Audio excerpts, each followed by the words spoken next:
चलिए, नमस्कार आप सभी को। जैसा कि पता है हम एथिक्स विषय के श्रृंखला को स्टार्ट किए हुए हैं और इसी के साथ उसके जो एथिकल टर्म्स हैं, जो आपको पूरे विषय में आपको हर जगह मिलेंगे और इसी के साथ इससे संबंधित जो आपके एग्जाम में क्वेश्चन पूछेगा, तो उसके बारे में हम सारी डिटेलिंग एक तरह से देख रहे हैं। तो उसी श्रृंखला में आज हम उससे रिलेटेड कुछ और टर्म्स पढ़ेंगे जिसके बारे में आपसे एग्जाम में भी पूछा जाता है और ये एक विषय की बुनियादी समझ के लिए भी आवश्यक है।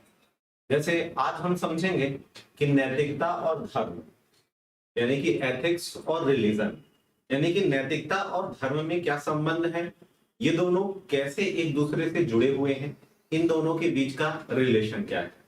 उसके बाद हम समझेंगे कि नैतिकता और कानून, है ना, सीधे से प्रश्न आ जाता है कि नैतिकता और धर्म में क्या संबंध है, चर्चा कीजिए। नैतिकता व कानून में क्या संबंध है, चर्चा कीजिए। ठीक है, इसके साथ नैतिकता और मूल्य, ये दोनों में क्या संबंध है और ये दोनों आपस में एक दूसरे से कैसे जुड़ेंगे। एक बार कमेंट बॉक्स में कमेंट कर दीजिए। ऑडियो वीडियो क्लियर है? चलिए शुरू करते हैं हम। तो सबसे पहले हम आज देखेंगे कि नैतिकता और धर्म, यानी कि एथिक्स एंड रिलीजन,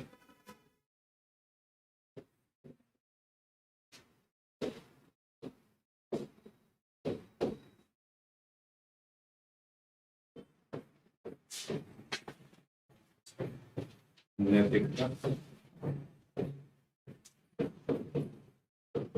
यानी कि एथिक्स एंड रिलीजन यानी कि धर्म।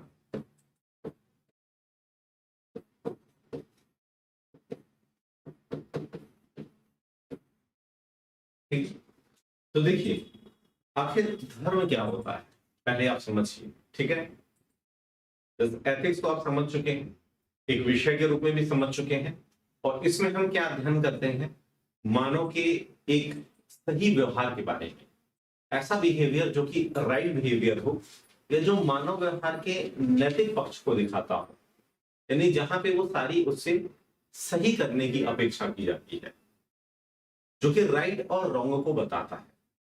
और धर्म क्या होता है, तो धर्म समझिए, अगर धर्म की बात करें तो धर्म का उद्देश्य भी कहीं ना कहीं मानव कल्याण होता है और समाज का कल्याण होता है।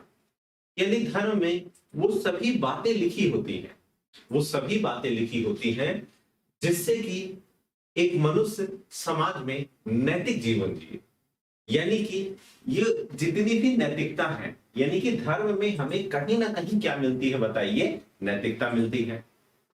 अब जैसे हम देखें तो हमारे विश्व में अनेक प्रकार के धर्म हैं। ठीक है, जैसे एक धर्म क्या है बताइए, सनातन धर्म, जिसे आप आम बोलचाल की भाषा में क्या कहते हैं बताइए, हिंदू धर्म कहते हैं। ठीक है, तो अगर हम हिंदू धर्म की बात करें मुख्य रूप से, तो ये जो हिंदू धर्म है ये आपको क्या करने की प्रेरणा देता है, एक नैतिक आचरण करने की प्रेरणा देता है कि आपका आचरण कैसा होना चाहिए, नैतिक होना चाहिए, यानी कि आप कैसा व्यवहार करेंगे जो कि सही व्यवहार होगा, आप किसी दूसरे का गलत नहीं करेंगे, सभी का सम्मान करेंगे, सभी का आदर करेंगे, एक अच्छा भाव रखेंगे और दूसरे की हमेशा मदद करेंगे।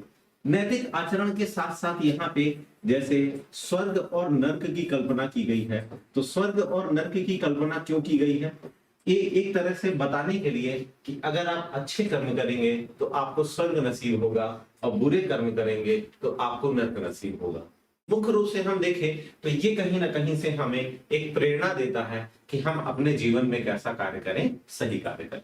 ठीक है, इसके बाद हम देखते हैं और भी कई प्रकार के हमारे धर्म हैं, जिसमें मुख्य रूप से इसके बाद हम देखते हैं आपका जैन धर्म। ठीक है, तो जैन धर्म आपको क्या बताता है, ठीक है, कि चोरी ना करना, ठीक है, हिंसा ना करना, यानी कि ये आपको अहिंसा के भाव के लिए क्या करता है बताइए, प्रेरित करता है। ठीक है, अहिंसा के साथ साथ अपरिग्रह, अपरिग्रह यानी आवश्यकता से अत्यधिक धन का संचय ना करना, इन सब के बारे में आपको क्या है बताइए, जैन धर्म प्रेरित करता है। तो कहीं ना कहीं जैन धर्म भी जो बता रहा है ये कहीं ना कहीं नैतिक नियमों का सेट है, यानी ऐसी चीज जो कि आपको सही करने की प्रेरणा देती है, जैसे चोरी नहीं करने के लिए कह रहे हैं, अहिंसा यानी किसी को भी आपको परेशान नहीं करना है, हिंसा नहीं करनी है। और ये हिंसा कैसी होनी चाहिए?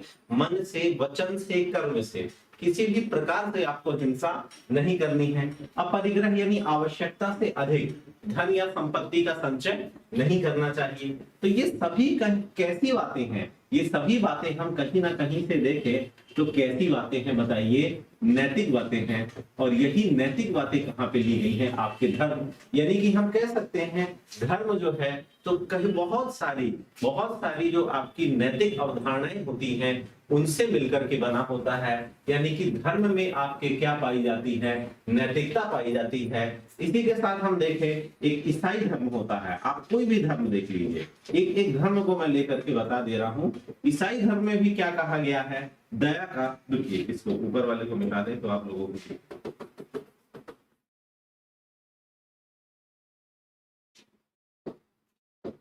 देखिए, ईसाई धर्म की भी हम बात करें तो ईसाई धर्म में भी क्या कहा गया है बताइए?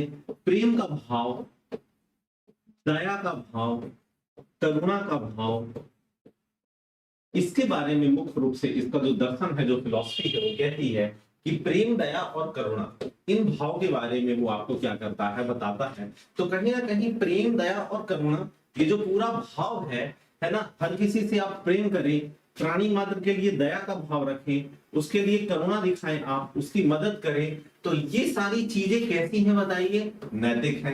यानी कि इस धर्म में भी आपको क्या दिख रही है? नैतिकता दिख रही है। इसके बाद हम इस्लाम धर्म की बात करें अगर, जैसे तो इस्लाम धर्म में भी क्या कहा है बताइए? उसमें गरीबों की मदद करने के लिए कहा है ना, गरीब नवाज, गरीबों की मदद करने के लिए कहा है। इसी के साथ जब भी आप कभी धन संचय कमाए, रुपए कमाए आप, तो उसका एक हिस्सा उसका क्या करें बताइए? दान में दें। तो यहाँ पे धन के एक हिस्से को दान में देने की बात कही गई है, गरीबों की मदद करने की बात कही गई है। तो ये सब बात भी कैसी है? नैतिक बात है।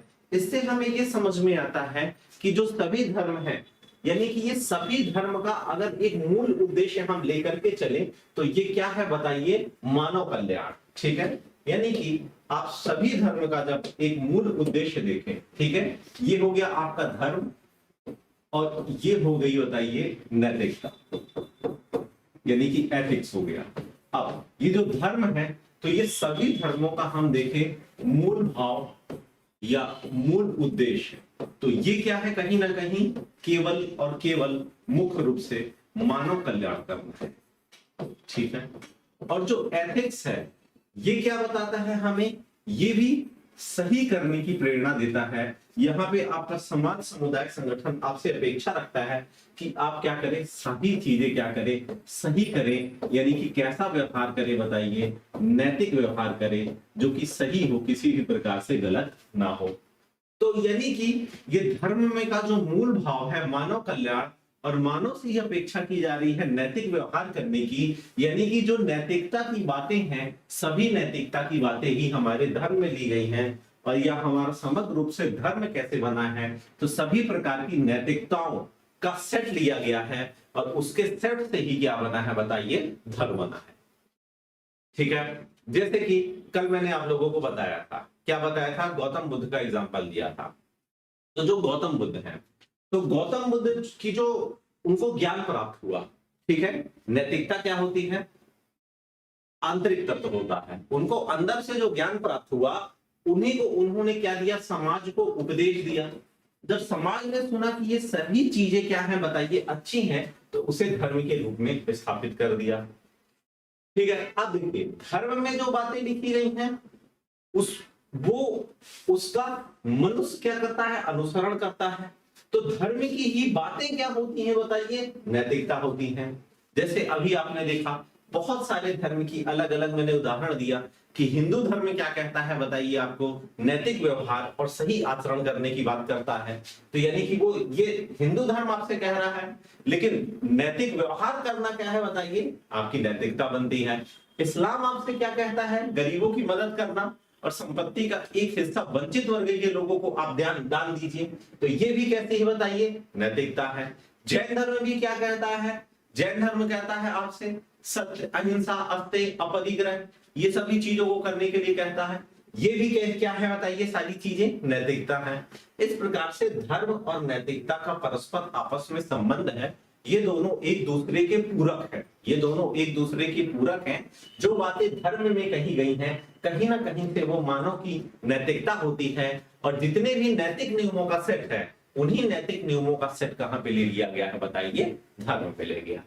ठीक है, अब ये तो इसमें समानताएं और संबंध देखिए। ठीक है, अब इनमें विरोध कहां पे हो जाता है समझिएगा। ठीक है, धर्म और नैतिकता में हम देखेंगे कहीं कहीं जगहों में धर्म और एथिक्स यानी कि नैतिकता में कहीं कहीं पे विरोध हो जाता है। और वो विरोध कैसे हो जाता है समझिएगा।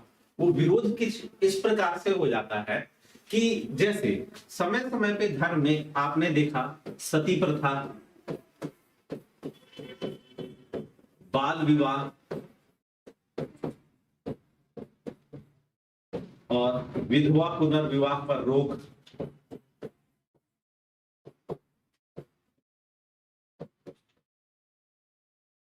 ठीक है, विधवा पुनर्विवाह पर इस पे रोक, प्रतिबंध। ठीक है, तो ये सारी चीजें कहीं ना कहीं से यानी कि धर्म में समय समय पे कुछ कुरीतियां भी आ जाती हैं, यानी कि कुछ कुरीतियां भी आ जाती हैं जो समय के हिसाब से, किसी समय तो ये सही थी लेकिन आगे चल करके ये समय के साथ गलत हो जाती हैं।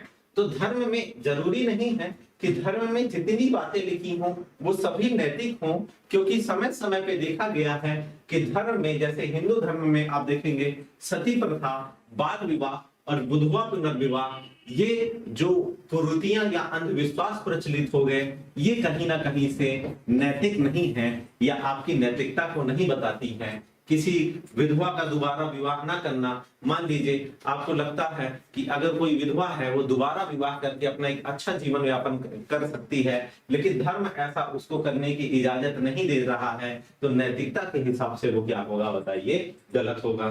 ठीक है, इसी के साथ देखें हम जैसे इस्लाम धर्म की बात करें। ठीक है, तो इस्लाम धर्म में एक बहुत प्रचलित कानून था अभी हाल ही में, उसका नाम क्या है बताइए, 3 तलाक।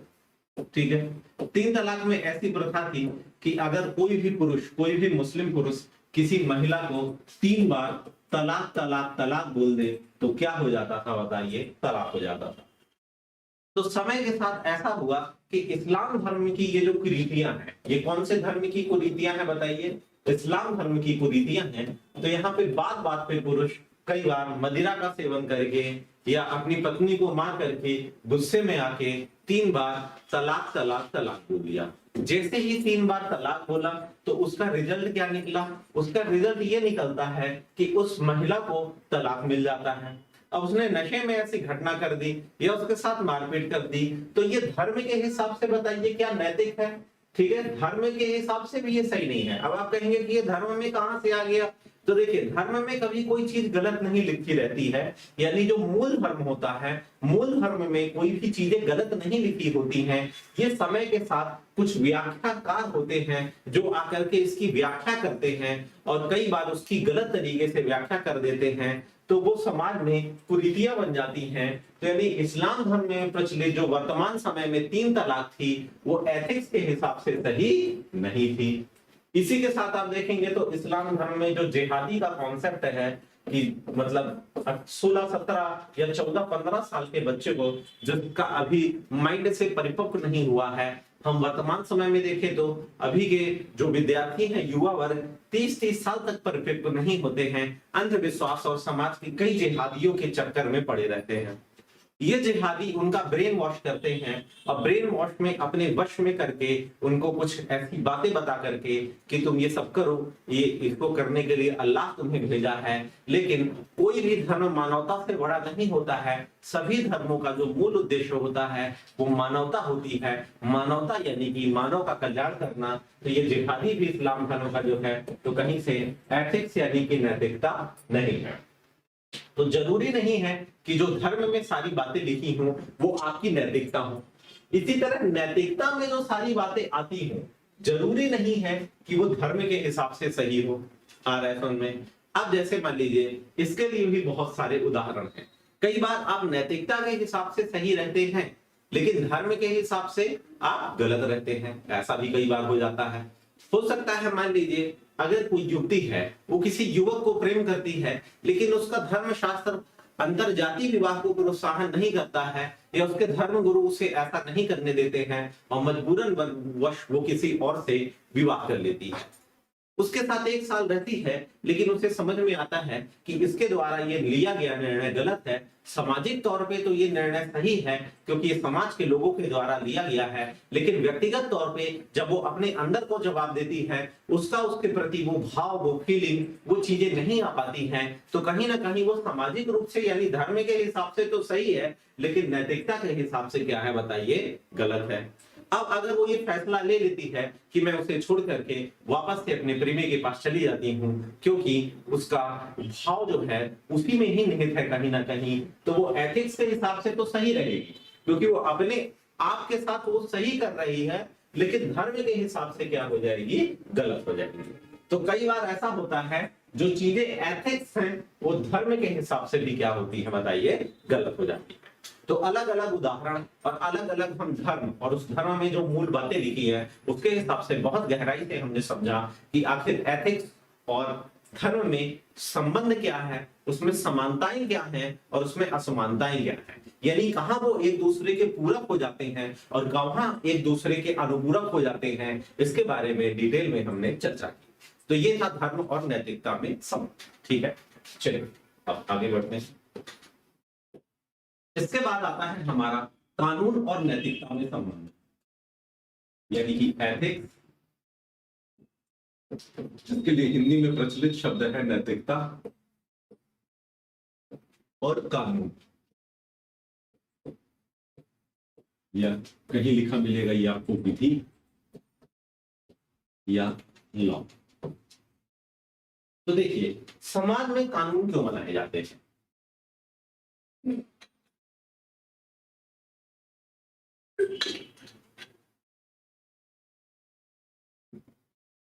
देखिए समाज में कानून क्यों बनाए जाते हैं? समाज में जो कानून बनाए जाते हैं वो इसलिए बनाए जाते हैं ताकि समाज में कोई भी व्यक्ति गलत ना करे। जैसे समाज में व्यक्ति से कैसी अपेक्षा रखी जाती है, राइट डायरेक्शन या सही करने की अपेक्षा रखी जाती है। कोई भी व्यक्ति किसी का मर्डर ना करे, कोई भी व्यक्ति की चोरी ना करे, कोई भी व्यक्ति किसी को परेशान ना करे, किसी भी तरह से, ना मानसिक, ना शारीरिक, ना आर्थिक, किसी भी प्रकार से परेशान ना करे। और अगर वो ऐसा करता है, वो गलत आचरण करता है, तो उसके लिए एक व्यवस्था बनाई गई है कानून की, जिसके माध्यम से उसे दंड दिया जाता है। ऐसा क्यों किया जाता है या दंड की अवधारणा क्यों दी गई है? इसलिए दी गई है ताकि वो जो व्यक्ति है, वो व्यक्ति को दंड मिलेगा तो इससे उस व्यक्ति को तो समझ में आएगा ही, लेकिन इसी के साथ साथ समाज में एक संदेश जाएगा। समाज में क्या संदेश जाएगा? समाज में यह संदेश जाएगा कि कहीं ना कहीं वो जो व्यक्ति है, ठीक है, उसने ऐसा गलत आचरण किया, इसलिए देखिए उसे दंड मिला है। इसलिए आप लोग भी इस प्रकार का, समाज का कोई भी व्यक्ति ऐसा गलत आचरण न करे, एक सामाजिक संदेश जाता है उसे दंड देने से। तो यानी कि एथिक्स में जो बात कही जाती है वो क्या बात कही जाती है? नैतिकता की बात कही जाती है, राइट बिहेवियर करने की बात कही जाती है, यानी समाज के सभी व्यक्तियों से एक सही करने की अपेक्षा रखी जाती है। अब कानून में क्या आता है? तो कानून भी कहीं ना कहीं नैतिकता से बना होता है, यानी कानून में भी आपको कहीं ना कहीं किसके तत्व विद्यमान रहते हैं बताइए? नैतिकता के तत्व विद्यमान रहते हैं कानून में। कैसे? जैसे आप बहुत सारे कानून देखेंगे, उदाहरण के लिए मैं जैसे ट्रैफिक रूल है ना, जैसे हम इसे एग्जांपल से समझते हैं तो आपको ज्यादा अच्छे से समझ में आएगा। जैसे ट्रैफिक रूल, क्योंकि ट्रैफिक रूल का अगर आप फॉलो करके नहीं चलेंगे तो ट्रैफिक जाम लग जाएगा, एक्सीडेंट हो जाएंगे, बहुत सारी समस्या हो जाएगी।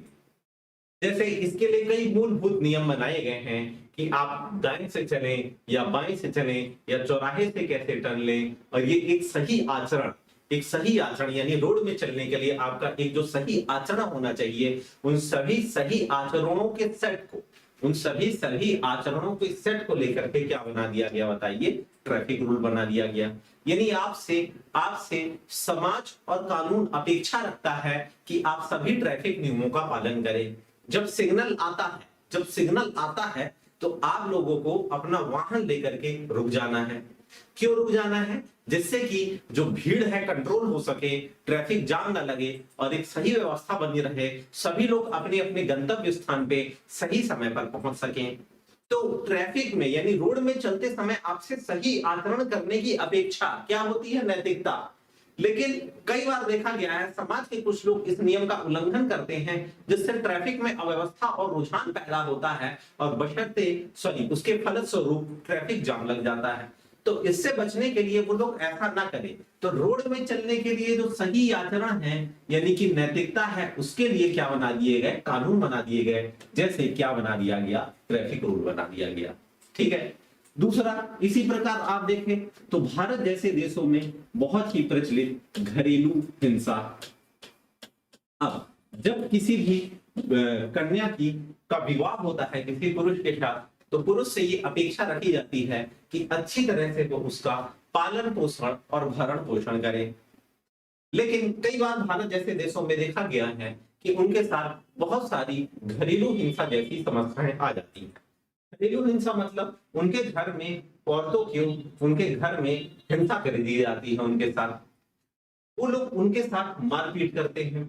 उसका कारण बहुत कुछ हो सकता है। कई बार नशे में कर देते हैं, कई बार दहेज की लालच में कर देते हैं, कई बार अपनी बहुत ज्यादा महत्वाकांक्षाओं को लेकर के कर देते हैं, या कई बार खुद ही से फ्रस्ट्रेटेड रहते हैं और खुद ही की लाइफ से फ्रस्ट्रेटेड रहते हैं और अपना गुस्सा किसी दूसरे पे निकालते हैं। तो ऐसे व्यक्ति की तलाश व्यक्ति करता है कि जिसको मारे हम और वो आराम से मार भी खाता रहे और उसी के साथ क्या है, वो कुछ जवाब भी ना दे। लेकिन यहाँ पे अब वो महिला के साथ गलत हो रहा है और पुरुष से क्या आशय रखा है आपका समाज? नैतिक आचरण, यानी वो उसका सम्मान करे। जो नारी होती है वो देवी का स्वरूप होती है। आप सभी जानते हैं सद्बुद्धि, शक्ति, संपत्ति, तीनों की देवियां आपकी नारी हैं।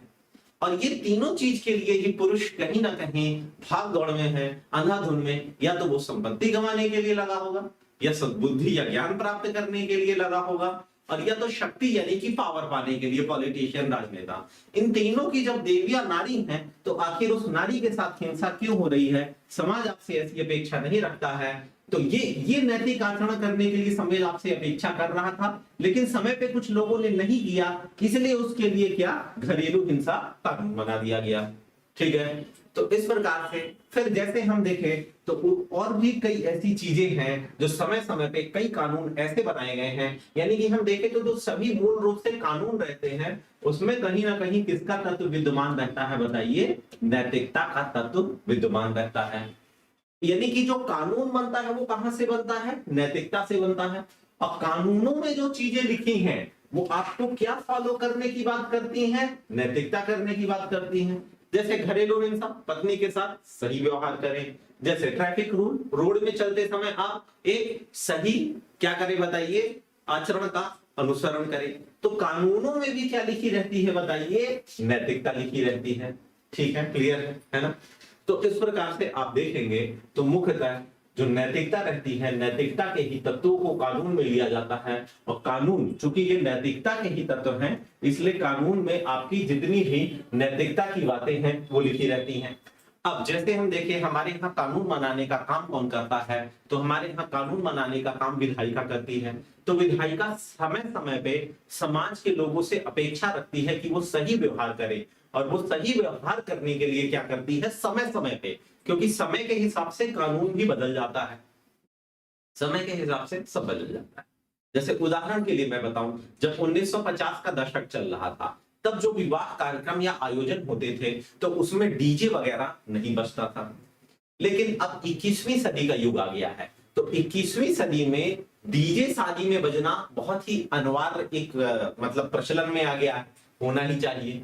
अब इस डीजे बजने से क्या दिक्कत होती है? मान लीजिए कोई बारात घर किसी रहवासी क्षेत्र में है, पॉश एरिया में है, और वहां आप रात को 10 बजे के बाद धूम धड़ाका डीजे बजा रहे हैं, तो जब आप डीजे बजा रहे हैं तो उस रहवासी क्षेत्र में रहने वाले लोगों की नींद में क्या हो रही है, खलल हो रही है। तो इससे उनकी प्राइवेसी यानी कि निजी जीवन यानी कि व्यक्तिगत जीवन डिस्टर्ब हो रहा है, क्योंकि हो सकता है उन्हें सुबह 6 बजे से उठ करके 7 बजे अपने काम धंधे या स्कूल या कहीं जाना हो। तो इसके लिए फिर सुप्रीम कोर्ट ने कानून निकाला कि 10 बजे के बाद कहीं भी लाउड स्पीकर नहीं बजेंगे, उन पर प्रतिबंध लगाया। तो समय के साथ कई कानून बनते हैं। तो यही हमारी जो विधायिका है ये क्या करती है, समाज के लोगों को समय समय पे उनका आचरण सही करने के लिए, उनका नैतिक मार्गदर्शन करने के लिए समय समय पे क्या करती है, कानून बनाती है, जो कि किससे युक्त होते हैं बताइए, नैतिक मार्गदर्शन से युक्त होते हैं। यानी कि जो कानून होता है मुख्य रूप से हम देखें तो कानून किससे युक्त होता है, कहीं ना कहीं नैतिक मार्गदर्शन से। यानी कि कानून आपका क्या करता है, नैतिक मार्गदर्शन करता है। ठीक है, तो मुख्य रूप से ये आपने देखा कानून और एथिक्स में जो रिलेशन था। इसके आगे बढ़ते हैं हम, तो आज का हमारा जो तीसरा कॉन्सेप्ट है, जो हमारी तीसरी अवधारणा है, वो है एथिक्स और मूल्य। एथिक्स एंड मूल्य यानी कि वैल्यूज। ठीक है, एथिक्स और मूल्य हम देखें या वैल्यू देखें,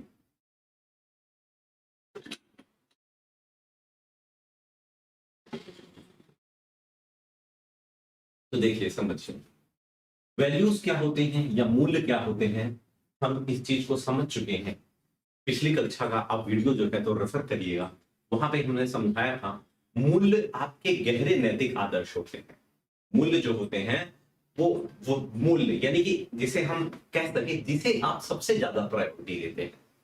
यानी कि आप अपने लाइफ में जिस चीज को, जिस विचार को सबसे ज्यादा प्रायोरिटी देते हैं, निश्चित रूप से वो आपकी सबसे ज्यादा गहरी पसंद होगी। यानी कि जिसे आप अपने जीवन में घटित होना चाहते हैं, तो वो क्या होते हैं, वे सभी क्या होते हैं, मूल्य होते हैं। यानी कि आपके बहुत डीप भाव होते हैं, गहरे भाव होते हैं। ये आपको क्या करते हैं बताइए, मुख्य रूप से गहरे नैतिक भाव होते हैं, है ना। जैसे उदाहरण के लिए देखें, समय समय पे अलग अलग लोगों के अलग अलग वैल्यूज रहे, अलग अलग समय पे लोगों के वैल्यूज रहे। जैसे उदाहरण के लिए हम देखें, अगर कोई महिला है और उसे सजना संवरना बहुत ज्यादा पसंद है, उसे सजना संवरना बहुत ज्यादा पसंद है, तो उसके लिए सबसे ज्यादा इंपॉर्टेंट हमेशा वो मेकअप पे ध्यान देती है, लाली लिपस्टिक सजने संवरने पे ध्यान देती है। तो उसकी जो वैल्यू होगी वो क्या होगी बताइए, सौंदर्य होगी। यानी कि उसके लिए सबसे इंपॉर्टेंट वैल्यू क्या है, सौंदर्य है। इसी के साथ समय समय पे कई लोग आए हैं, महान लोग आए हैं, जिनके कुछ वैल्यूज रहे हैं। उन्हीं में से हम देखें तो गांधी जी के जीवन में सबसे ज्यादा महत्वपूर्ण कौन सी चीज थी, तो उनके जीवन में सबसे ज्यादा महत्वपूर्ण या सबसे ज्यादा जिससे प्रभावित थे वो था सत्य और अहिंसा। इस प्रकार गांधी जी के लिए सबसे ज्यादा इंपॉर्टेंट क्या था बताइए, सत्य और अहिंसा। इसी के साथ हम देखें अगर बोस जी को, तो बोस जी के अंदर का जो भाव था वो ये था कि भारत बहुत ही ज्यादा पीड़ित है, अंग्रेज हम पर जुल्म कर रहे हैं, हमें किसी ना किसी तरह से क्या करना है, भारत को आजादी दिलाना है। तो उनके मन में केवल एक ही मूल्य था और वह मूल्य क्या था, स्वतंत्रता था, यानी कि आजादी था। स्वतंत्रता था यानी कि आजादी था। इसीलिए उन्होंने कहा था कि तुम मुझे खून दो और मैं तुम्हें आजादी दूंगा, क्योंकि उनके जीवन का सबसे इंपॉर्टेंट मूल्य क्या था बताइए, आजादी था। इसी के साथ देखें तो हमारे कई लोग ऐसे रहे हैं, जैसे जब दया और करुणा का भाव जब बहुत ज्यादा हो जाता है, तब साईं का जन्म होता है। और कौन आते हैं आपके सामने, साईं आते हैं, जो अपने हाथों से लोगों को खिचड़ी बना करके खिलाते हैं। तो साईं के जीवन का अगर हम सबसे महत्वपूर्ण मूल्य देखें या भाव देखें, तो वो क्या था बताइए, दया और करुणा का था। तो इस प्रकार से मूल्य हर किसी के जीवन की वो चीज होते हैं जो उसकी प्रायोरिटीज होते हैं, जो उसके बहुत महत्वपूर्ण होते हैं, जो उसकी मतलब सबसे पहला सिलेक्शन होते हैं, या जिसको वो अपने जीवन में चाहता है। इसी के साथ हम देखें तो जैसे हिटलर, अब हिटलर का मूल्य क्या था, हिटलर का मूल्य कहीं ना कहीं किससे प्रेरित था बताइए? नस्लवाद से प्रेरित था, है ना। यानी कि जर्मनी में कौन रहेगा? जर्मनी में केवल जर्मन नस्ल के लोग रहेंगे, जर्मन नस्ल के अलावा और कोई दूसरा नहीं रहेगा। इसीलिए जब द्वितीय विश्व युद्ध का समय चल रहा था 1939 में, तो उस समय जर्मनी में जर्मनी के लोगों के अलावा जो लोग थे उनको सबको मारा गया बहुत बुरी तरह से। तो कहीं ना कहीं देखिए ये भाव कैसा था? निगेटिव। इससे हमें समझ में आया कि मूल्य अगर पॉजिटिव हो सकते हैं, मूल्य अगर पॉजिटिव हो सकते हैं तो वो निगेटिव भी हो सकते हैं। और जो एथिक्स होता है वो हमेशा आपको सही करने की आपसे अपेक्षा रखता है, गलत करने की अपेक्षा नहीं रखता है। जबकि जो वैल्यूज होते हैं वो पॉजिटिव भी हो सकते हैं और निगेटिव भी हो सकते हैं। इसी के साथ हम देखें तो अमेरिका देश की जो एक सोच थी श्वेत और अश्वेत, है ना, श्वेत और अश्वेत, इनको लेकर के उनमें क्या था बताइए? बहुत ही ज्यादा भेदभाव था अमेरिका में। तो ये कहीं ना कहीं जो अश्वेत लोग होते थे उनको बहुत ज्यादा प्रताड़ित करते थे। तो ये भी मूल्य कैसा हो गया बताइए? नकारात्मक हो गया, यानी कि निगेटिव हो गया।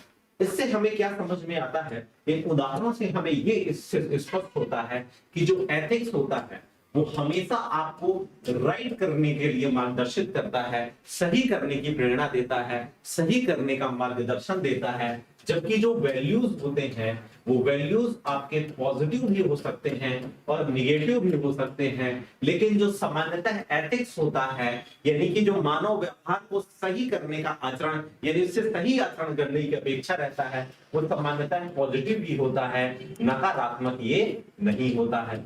तो इससे हमें ये समझ में आया कि मूल्य क्या हो सकते हैं? सकारात्मक भी हो सकते हैं, नकारात्मक भी हो सकते हैं। अगर किसी के जीवन में हिंसा मूल्य है तो वो क्या हो, सॉरी, अहिंसा मूल्य है तो वो क्या होगा? सकारात्मक मूल्य है। अगर किसी के जीवन में हिंसा मूल्य है तो वो कैसा होगा बताइए? नकारात्मक मूल्य होगा।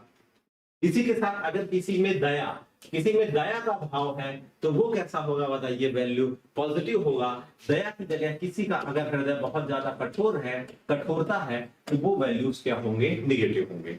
तो इस प्रकार से एथिक्स यानी कि नैतिकता और मूल्य में परस्पर यह संबंध है कि जहां एथिक्स हमेशा आपको राइट बिहेवियर करने की प्रेरणा देता है, वही मूल्य राइट भी हो सकता है, रॉन्ग भी हो सकता है। ये व्यक्ति पर डिपेंड करता है, उसकी व्यक्तिगत सोच पर डिपेंड करता है, वो किस परिवेश में रहता है, किस परिवार में रहता है, किस समुदाय से। क्योंकि मूल्य आगे हम समझेंगे मूल्य के विकास कैसे होते हैं, मूल्य की विशेषताएं क्या होती हैं। वैल्यूज कहीं ना कहीं आपके परिवार, फिर समाज, फिर समुदाय से डेवलप होता है। और ये जो वैल्यूज होता है आप जैसे परिवार में रहेंगे, जैसे परिवेश में रहेंगे वैसा डेवलप होगा। मान लीजिए आप किसी एक ऐसे परिवार में रहते हैं जहां दिन भर उठा पटक मची रहती है, लोग एक दूसरे से लड़ते रहते हैं, एक दूसरे को मारते पीटते रहते हैं, तो आपके अंदर भी ऑटोमेटिक आपको पता नहीं चलेगा, हिंसा का वैल्यू जनरेट हो जाएगा। और आगे हो सकता है आप चल करके समाज में भी आप हो सकता है एक गुंडागर्दी तरह के रवैये को करने लगे।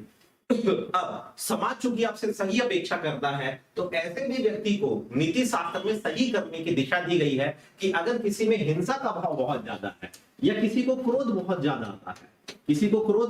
आता है, तो ऐसे व्यक्ति को आर्मी या पुलिस की भर्ती में जाना चाहिए ताकि वहां पे वो अपराधियों में अपने क्रोध और हिंसा का प्रयोग कर सके, जहां पे वो अपराधी भी सुधरेंगे और कहीं ना कहीं से वो व्यक्ति भी एक तरह से सुधरेगा। चीजें क्या हो जाएंगी बताइए? बैलेंस हो जाएंगी। तो ये मुख्य रूप से आपने देखा एथिक्स और वैल्यू में क्या होता है? संबंध होता है। जहां ये 100% पॉजिटिव होते हैं साधारणतः, क्योंकि यहाँ पे पॉजिटिव करने की अपेक्षा रखी जाती है। कई बार बहुत नगण्य मात्रा में निगेटिव हो सकते हैं, वो आपकी सोच पर डिपेंड करता है कि आपकी राय कैसी है, ठीक है। लेकिन जो वैल्यूज होते हैं वो पॉजिटिव भी हो सकते हैं और निगेटिव भी हो सकते हैं। तो इस प्रकार आज हमने 3 चीज समझी। क्या समझी? कि जो एथिक्स है उसका आपका सबसे पहले धर्म से क्या संबंध है, क्या समरूपता है, क्या विभिन्नताएं। धर्म के बाद कानून से क्या संबंध है, क्या संबंध है, क्या समरूपताएं हैं, और उसी के साथ वैल्यूज यानी मूल्य से। अब आपसे एग्जाम में सीधे प्रश्न पूछ देता है कि एथिक्स और धर्म में परस्पर क्या संबंध है, समझाएं। या एथिक्स और नैतिकता और कानून में क्या संबंध है, या नैतिकता या मूल्य में क्या संबंध है। ठीक है, तो इसकी अगली क्लास में हम आपका एक आंसर राइटिंग सेशन भी कराएंगे कि जितनी भी चीजें हमने पढ़ाई है इससे संबंधित आज तक पूरे 8 हिंदी भाषी आयोग के पीसीएस में जो प्रश्न उत्तर पूछे गए हैं, तो उन प्रश्न उत्तरों की भी श्रृंखला लेकर आपके सामने आएंगे और कराएंगे, और इसी के साथ हम हमारे टॉपिक भी आगे बढ़ेंगे और आपकी पूरी विषयवार चीजें शुरू होंगी। तो आज के लिए चलिए इतना ही, बहुत बहुत धन्यवाद।